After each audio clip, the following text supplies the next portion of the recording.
Hi everyone, welcome back to Web of Life.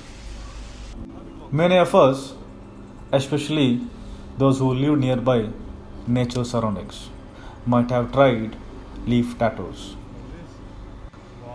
Sometimes it was a part of our childhood playtimes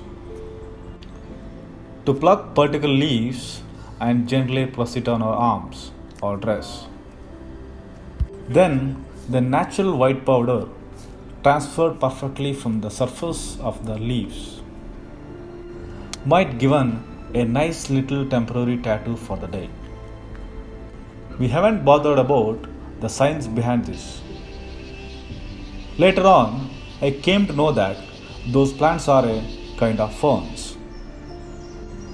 While studying more about ferns, I was fascinated by them. And I understood that the one we use for tattoo is the silver fern. The secret white powder or its spores appear on the side of the leaves when it is reproducing. This is the secret behind the humble forest fern giving us free tattoos. Then, what is the specialty of ferns? Firstly, ferns are known to be one of the oldest living beings. Their fossils dating back over 300 million years, even before the dinosaurs walked on the earth. They would have helped to feed off many plant eating dinosaurs, and they are really great survivors. Secondly, ferns are not flowering plants.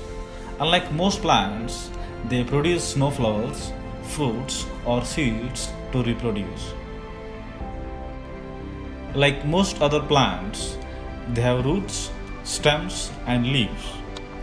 Ferns' leaves are shaped the way they are because each species has adapted or changed over time. It is for survival in different environments. Some ferns are small and grow on other plants in wet places, while others are tall and tough. They can be found in a wide variety of shapes and sizes, from 64 tall trees to tiny plants that measures less than an inch. There are almost 10,000 fern species discovered in different parts of the world. In that, more than 1,000 are grown in India. The leaves of ferns are called fronds, and they all have different sizes, shapes, and texture.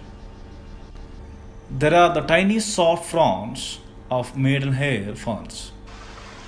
Then there are the tough leathery fronds of bracken and the large fronds of tree ferns that may be more than 2 meters long. The fronds of many ferns start their life as small curled balls. As they grow, they change the shape and start to look like the neck of a violin. That's why they are also called fiddleheads. Many of us think different tree ferns look the same, but if you look closely, the various species are very different in size, shape, and texture. Since ferns are such an old group of plants, they don't have flowers or cones. We know they were around for many years before flowering plants came along. They don't take any help from the pollinators. That is, the ferns never bloom and don't rely on seeds to reproduce. So, there must be some other methods to produce their younger generations. They make new ferns in a different way. As in the case of fungi, most of the ferns use things called spores for reproduction. The spores are arranged in the cells under the leaves and open up when they are ripe and spray outwards to spread.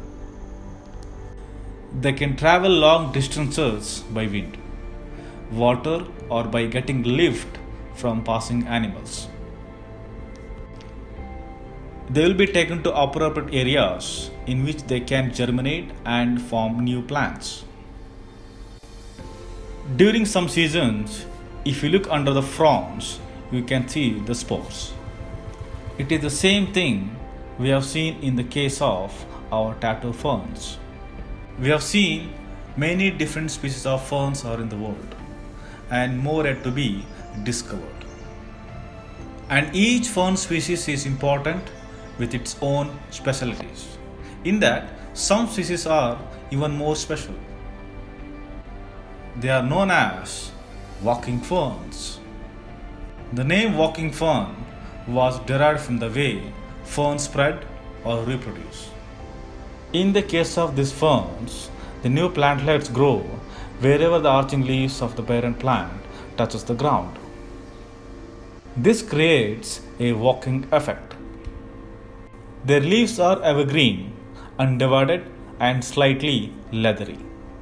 They are triangular in shape, tapering to a thin point. Spores bearing structures are arranged in clusters along the leaf veins.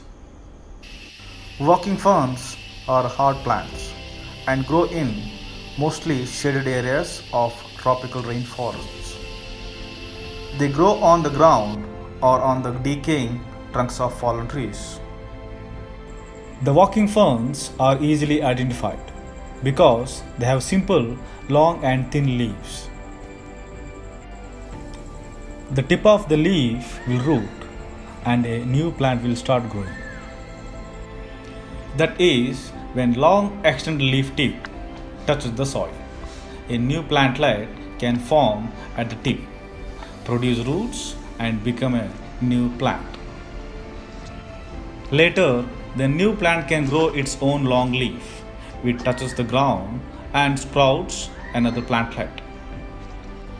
In this way, their colony gets larger and larger, with their older plants surrounded by their offsprings, and they take roots from their leaf tips.